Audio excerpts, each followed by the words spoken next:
कार्तिक महात्म 18वां अध्याय। देवऋषि नारद जी ने कहा, अब रुद्र रूप महाप्रभु शंकर जी अपने वीर गणों के साथ नंदी पर चढ़ हंसते हुए युद्ध भूमि में आए। तब उनको आया देखकर उनके पराजित गण फिर लौट आए और सिंहनाद करते हुए आयुधों से दैत्यों पर प्रहार करने लगे। भीषण रूपधारी रुद्र को देख दैत्य भागने लगे।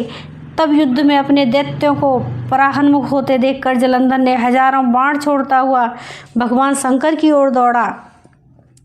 उसके शुंभ निशुंभ वीर भी क्रोध से अपने ओंठ काटते हुए भगवान शंकर की ओर दौड़े। इतने में भगवान शंकर ने जलंधर के सब बाण जालों को काट कर अपने गणों को निर्भय करके अन्य बाणों की आंधी से दैत्यों को पीड़ित कर दिया। खड़गोरमा नामक दैत्य को अपने फरसे से मार डाला। बलाहक का भी सिर काट दिया। धस्मर भी मारा गया।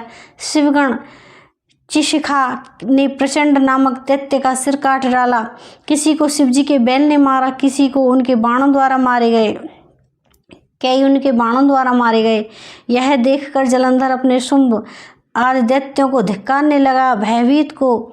भयभीतों को धैर्य देने लगा, पर किसी प्रकार की भयग्रस्त दैत्य दोबारा युद्ध भूमि में आने को तैयार नहीं हुए।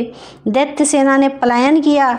तब महाक्रुद्ध जलंधर शिवजी को अपनी ओर ललकारने लगा। साथ ही उसने 70 बाण मारकर शिवजी को दग्ध कर दिया तथा और भी बहुत बाणों से प्रहार किया। शिवजी उसके बाणों को काटते रहे, यहाँ तक कि जलंधर की ध्वजा, छत्र और धनुष को भी काट दिया। फिर 7 बाण मारकर उसके शरीर को आघात पहुंचाया। धनुष के कट जाने से जलंधर ने एक प्रचंड बाण मारकर उनकी गदा के टुकड़े टुकड़े कर दिए। तब उसने समझा कि यह मुझसे अधिक बलवान है, अतएव उसने गंधर्वी माया उत्पन्न कर दी। अनेक गंधर्व और अप्सराओं के गण उत्पन्न हो गए। वीणा और मृदंग आदि बाजों के साथ नृत्य और गान होने लगे। इससे अपने गणों सहित रुद्र भी मोहित हो गए। उन्होंने युद्ध बंद कर दिया। फिर तो काम मोहित होकर जलंधर बड़ी शीघ्रता से त्रिनेत्र भगवान शंकर के रूप धारण कर वृषभ पर बैठकर पार्वती के पास जा पहुंचा। उधर जब पार्वती ने अपने पति को आते देखा तो उसने सखियों का साथ त्याग दिया और आगे आई। पार्वती को देखकर कामातुर जलंधर का वीर्य पतन हो गया। उसने पतन से वह जड़ भी हो गया। गौरी ने उसे दानव समझा। वह अंतर्ध्यान होकर उत्तर की ओर मानस पर चली गई। तब वहां पार्वती को न देखकर जलंधर फिर शिवजी की ओर लौटा।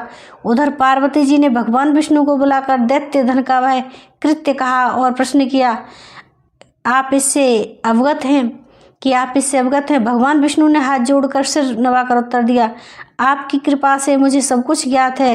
हे माता, जो आज्ञा हो पालन करूं। जगत माता ने विष्णु जी से कहा, उस दैत्य ने जो मार्ग खोला है उसका अनुसरण उचित है। मैं तुम्हें आज्ञा देती हूँ, तुम जाकर उसकी स्त्री का पतिव्रत धर्म भ्रष्ट करो, वह दैत्य तभी मरेगा।